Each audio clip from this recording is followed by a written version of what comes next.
దేవుని పరిశుద్ధ నామములో మీ అందరికీ ప్రత్యేకమైన శుభములు, ఆశీర్వాదములు కలుగునుగాక. నిన్నటితో క్రిస్మస్ హడావుడంతా ముగించబడ్డది. కానీ నిజముగా మనకు క్రిస్మస్ ముగించబడలేదు. మనకు ప్రతిరోజు క్రిస్మసే, ప్రతిరోజు మనకు గుడ్ ఫ్రైడేనే, ప్రతిరోజు నూతన దినమే. క్రీస్తులో మనము నూతన సృష్టి, పాతవి గతించెను, సమస్తమును కృతవాయను. సంవత్సరము ముగింపులో కూడా వచ్చేసాము. ఒక వారం రోజులైతే మళ్ళీ కొత్త సంవత్సరంలోకి వెళ్తాం. ఈరోజు 26 నుంచి 31 వరకు సేమ్ క్రిస్మస్ రోజే, థర్స్డేని మళ్ళీ న్యూ ఇయర్. ఆల్రెడీ వెడ్నెస్డే నైట్లోనే మనకు న్యూ ఇయర్ సెలబ్రేషన్స్ జరుగుతాయి. ఈ సెలబ్రేషన్స్ మన జీవితంలో గొప్ప మార్పును కలిగించటకు కారణమవుతుంది. కనుక దేవుని వాక్యంలోనే గొప్ప మార్పు, దేవుని వాక్యంలోనే గొప్ప ఆదరణ, దేవుని వాక్యంలోనే మనకు ఆశీర్వాదం. దేవుడు మనల్ని ప్రేమించి మనకు అనుగ్రహించిన గొప్ప భాగ్యం. కనుక మన ఆత్మీయ జీవితంలో ఈ సంవత్సరం అంతట్లో దేవుడు మన పట్ల చేసిన ఉపకారములైనను మేలైనను మనం జ్ఞాపకంలో ఉంచుకోవడం మన విధి. మనకు కావలసిన ఆ కృప మనము ఎన్నడూ జారవిడుచుకోవద్దు.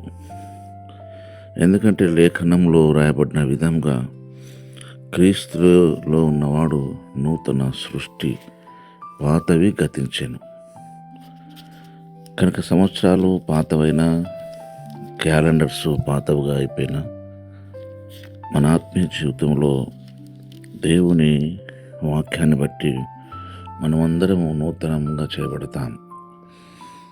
భక్తుడు పౌలు గారు కొరింథీ సంఘానికి రాసిన 2వ పత్రికలో 5వ అధ్యాయము 17వ వాక్యమే దీనికి ఆధారం. ఎవడైనను క్రీస్తునందున్న యెడల వాడు నూతన సృష్టి. ఎవడైనను అన్నాడు. చూసారా?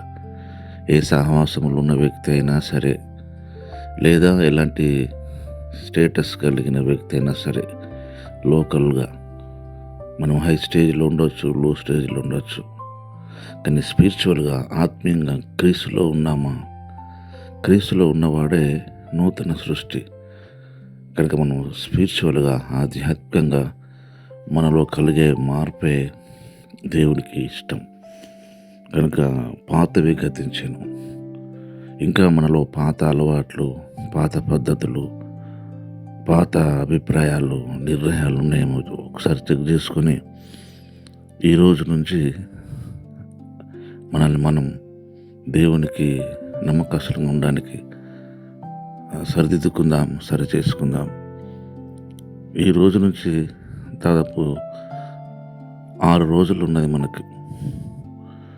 ఒకవేళ ఈరోజు మనం కాకుండా రేపటి నుంచి అయినా కరెక్ట్ 50 డేస్, 5 రోజులు. ఈ 5 రోజులు ప్రత్యేకంగా, వ్యక్తిగతంగా మనల్ని మనం పరిశీలన చేసుకుందాం. మన మీద ఎవరో నేరం మోపడం కాదు, మన మీద ఎవరో తప్పు మోపడం కాదు. నిజంగా క్రీస్తులో మనం ఉన్నట్లయితే మన పొరపాటు, మన తప్పిదనం మనకు తెలుసు. దావీదు గారు అన్నాడు కదా, నా పాపము నాకు తెలిసే ఉన్నదన్నాడు. నువ్వు నిజంగా ప్రభు అయిన క్రీస్తును విశ్వసించగలిగితే నీ పాపాన్ని నువ్వు గ్రహించగలవు, ఒప్పుకోగలవు, దానిలో నుంచి బయటికి రాగడానికి ప్రయత్నం చేయగలవు. ఆ ప్రక్రియనే నూతన సృష్టి. అలాంటి కృప మనం అందరము పొందిన వారమై, పొందడానికి ఇష్టపడిన వారమై ఉందాం. ఈ సంవత్సరం అంతటి కొరకై ప్రభుకే మహిమను చెల్లిస్తూ ముందున్న సంవత్సరంకై ప్రత్యేకంగా మనల్ని మనం ప్రభుకు అప్పగించుకుందాం. అలాంటి కృప ప్రభు మనకు అనుగ్రహించి మనల్ని ఆశీర్వదించును గాక. ఆమేన్.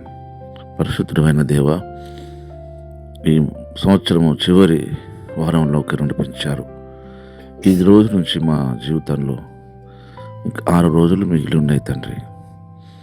ఇన్ని సంవత్సరాలు కాపాడినవాడు, ఈ 6 రోజులు కూడా కాపాడటంలో దేవా అనుమానం ఏమీ లేదు. కానీ దేవా, మేము మా జీవితంలో ఎప్పటికీ నీపై నమ్మకాన్ని, విశ్వాసతను కలిగి ఉండటమే మాకు అనుగ్రహించబడే వరం.